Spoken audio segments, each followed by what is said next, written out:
Oh, look at this. And it has my meat tag.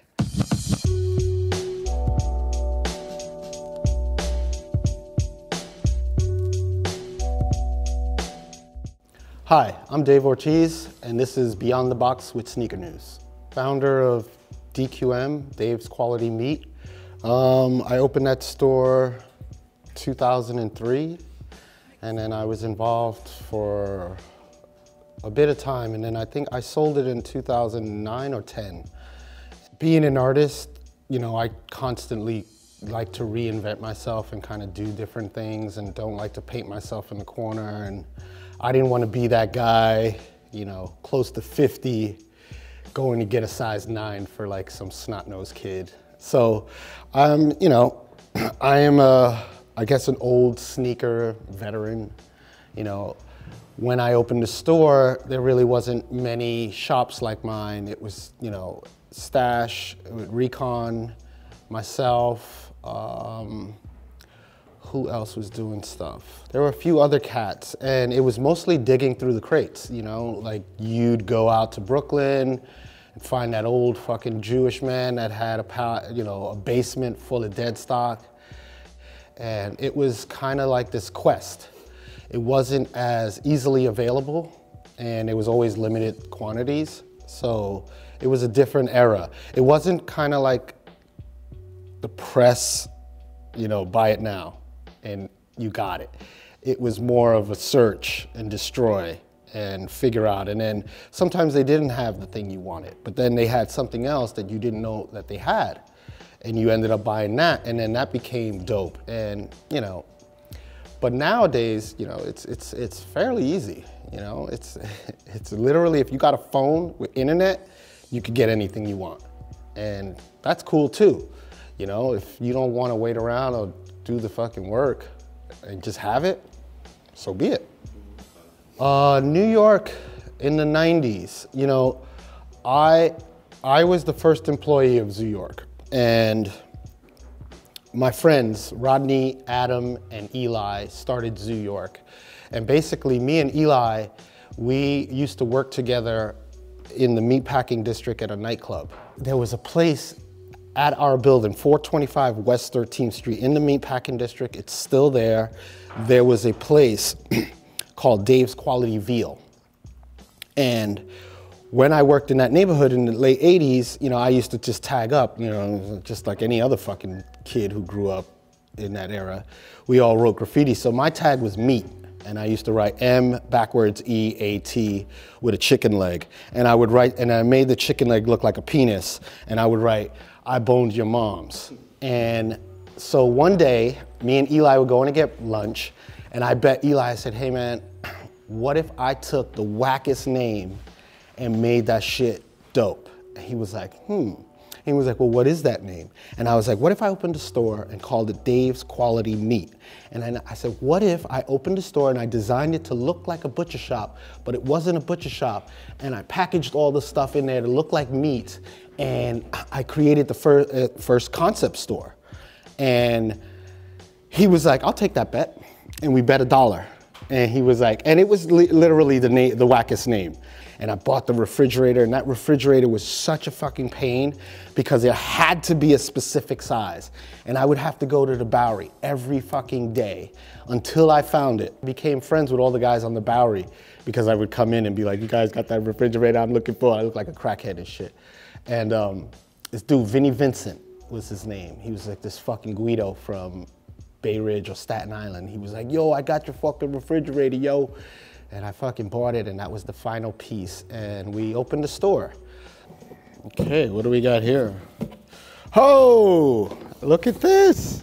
And it has my meat tag. Get a load of that. Look at that. That's kind of awesome. I haven't seen one of these in a long time. I have a pair that I wear, and they're pretty beat up. And it's really nice to go back in time and see these. So let's talk about this. This was a design that I did called Bacon. And now, it was so crazy. The whole thing was so crazy. First of all, you know, they told me to design the shoe, and they were like, and they gave me 3 months, 4 months to do it, right? And I had no idea. You know, first the conversation was, what shoe would you do? And my whole thing is function before fashion. And if I said, well, if I'm gonna make a pair of shoes and I'm gonna fucking be in my store all day, I might as well have a pair of shoes that I could fucking wear all day that aren't gonna hurt my feet. So these were the choice. And then I was like, oh, well, now this guy did that color. You know, Stash did, his thing was the blue, you know, and Futura did his thing, and he was like more black, and everybody was making these tough shoes. And then I started to think about, I was like, well, look at my store. My whole store is a fucking joke, you know? And I was like, let me think outside of the box. So that was like running through my brain. And then I get an email and they were like, hey man, if you want that shoe, you have to submit it by Monday. And here I am, it's Friday, Saturday, I believe it was Saturday. And then it fucking hit me like a ton of bricks. I was starving. And I went to the deli and I went to get a bacon, egg, and cheese. And then that was the aha moment. And I was like, bacon, egg, and cheese. And then I was like, okay, well, what if I designed a shoe to look like bacon? I was like, would people think that that's funny, or would they think that that's corny? And then I was like, everybody loves bacon. I was like, who's gonna hate on it? And then I was like, that's it, that's the idea. So I run over to Key Food, and I buy like 3 packages of bacon. And then I go to my friend's house, because I didn't even have a computer. My friend had a computer. And I went to my friend Thomas. And Thomas was this dude that worked for Supreme and Stussy, and he did all the backpacks and shit like that. And he's an amazing guy, and without his help, this wouldn't have happened. And so I go to his house and I tell him, he was like, what's the deal with all the bacon? I opened the packages and I had like 4 plates and a Pantone book. And we just went by every color. Like, we broke it down and how it looked. And I just fucking stared at bacon, you know, for hours. And then we finally we're like, doo, doo, doo, doo, doo, doo. And we were like, and he was like, yo, this is kind of dope. And then when you look at them like this, it looks like bacon. Here's the crazy shit. So I sent the design through and I was like, oh my God, they're gonna hate this. I was like, nobody's gonna like this. And I was like, if I could get 10 people to like it, I think it's a success. And then my friend was like, well, I like it. And I was like, all right, well, that's 2. You know, like me and him. And then I had a printout and I'd show people and they were like, yo, that shit is kind of dope. And then I was like, oh, all right. And then by Monday, I get the email back from Nike and Jesse LeVea. And he was like, yo, this shit is fucking crazy. And then I was like, do you think it would be possible? You know when you get your new shoes and you have the little salt packages? I wanted to get bacon bits. So when my whole thing was to have a full experience. So like you're a kid, you know, you go like this and then it smells like bacon and you're looking at this thing and it's called bacon and you're like, holy shit, this is crazy. It's bacon. I wasn't trying to do anything to be cool. I was trying to do something that was just like not what people were doing. And it was the same concept with the store. It was like most stores at the time were like, don't touch nothing. You know, this shit's a museum. You could look at it, ask me. My shit was user friendly. I was like, I don't give a fuck what you do, touch everything. I don't care, you know, and be cool to people. That was it. That was the only thing that I cared about. People who got it immediately were like, holy shit, and they bought 2 pairs.